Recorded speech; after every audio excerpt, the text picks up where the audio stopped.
Hey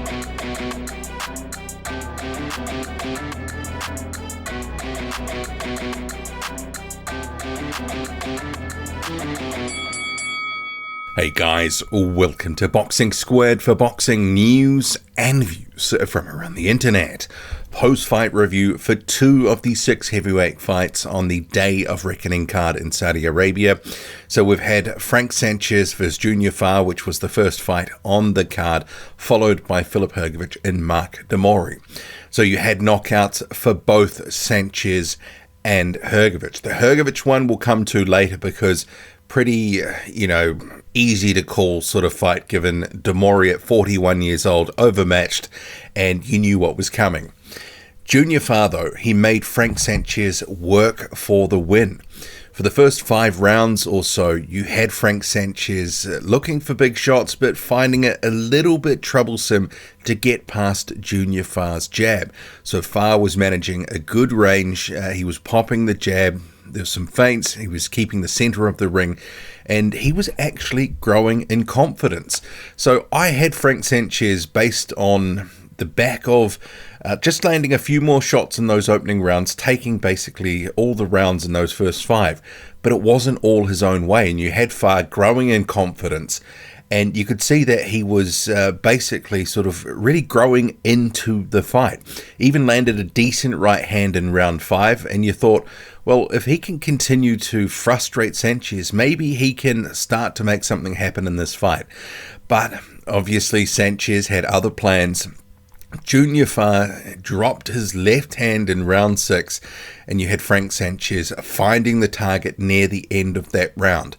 Big right hand, Junior Fa does a little dance, and then he goes down. There would have been some other heavyweights who probably wouldn't have recovered from that shot, but Fa was able to beat the count and get out of the round. But it was all basically downhill from there. You had the right hand landing again in round 7 on a couple of different occasions, and again Fa was on the canvas. Eventually the referee said, no, seen enough, and it was all over. Frank Sanchez TKO 7. So it was a bit of for some of those rounds, a little bit of a lackluster performance, like Sanchez was just relying on the counter-punching opportunities that really weren't there, and Fa wasn't offering too much.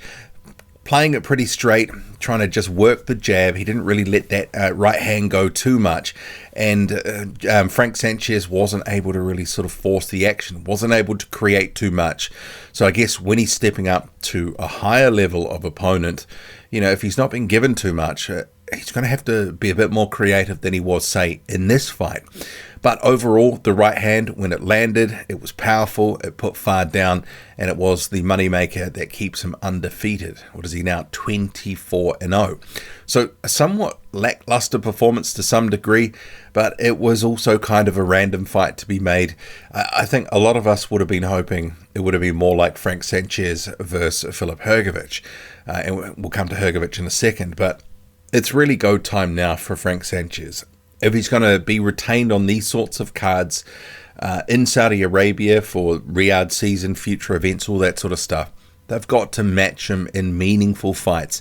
One where we can really see his mettle tested, instead of against guys that he is expected to beat and ultimately does beat. Fa did prove a bit more of a trickier challenge than perhaps Sanchez and many others expected, but ultimately it did go the way that people thought it would.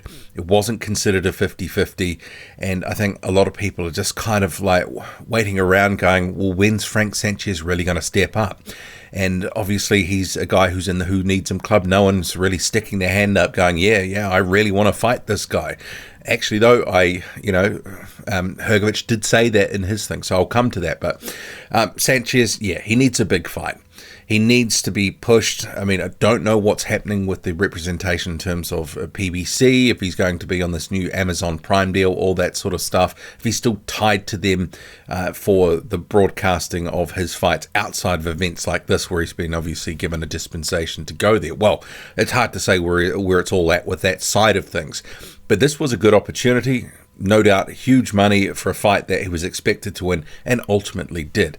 So it moves on. The right hand I think people will forget some of the lackluster earlier rounds to some degree because he managed to find the target in the end. He moves on. Filip Hrgovic, he also moves on now, 17-0. It was TKO 1 against Mark De Mori. Mismatch on paper and mismatch in reality. So you had De Mori eating a right hand, doing a little dance, and then taking a knee down by the ropes. That was about midway through the round, or a minute into the round or so. And effectively after that, it was mostly downhill. De Mori, a couple of wild swinging shots. Filip Hrgovic finds the target again. And as so often with some of Hrgovic's opponents, once they taste the power of the right hand, they end up basically sort of turning their backs on him as he's punching, and then they complain that they've taken a couple of shots to the head. But you know, there were some clean right hands coming in and absolutely decimating the will of De Mori. And the replay actually showed, because the live picture, I didn't see it when it was live, the towel actually comes in, the referee waves it off, Filip Hrgovic advances. So after the fight, you know, he said this went exactly as he expected, but he said credit to De Mori for taking the fight. And he was asked about, well, what next? And Hrgovic, who's the IBF #1, spoke about he's ready for his title shot. He wants that next year. So if you have Alexander Usyk and Tyson Fury with an undisputed fight, having a rematch, then the title will be vacant. He said he's willing to fight the next best ranked contender, be that Otto Wallin or Anthony Joshua, if Joshua beats Wallin in the fight that's yet to happen. It's probably occurred by some of you who have watched this video by that time. But he also mentioned he's willing to face Jared Anderson, and he also mentioned Frank Sanchez. I think Sanchez and Hrgovic is a good fight. I think that would be a really one tough to call, and probably a 50-50, because Sanchez, he can really box. He's a good counterpuncher, but Hrgovic, he can also, with a much bigger man, he can get that right hand off and land. So all over lickety-split, round 1, Filip Hrgovic. Mark De Mori probably drifts off to the ether now, 41 years old. What did you make of it all? Drop a comment loud and often. Hit like, hit subscribe. Follow me on Twitter, boxing_squared. I'm out.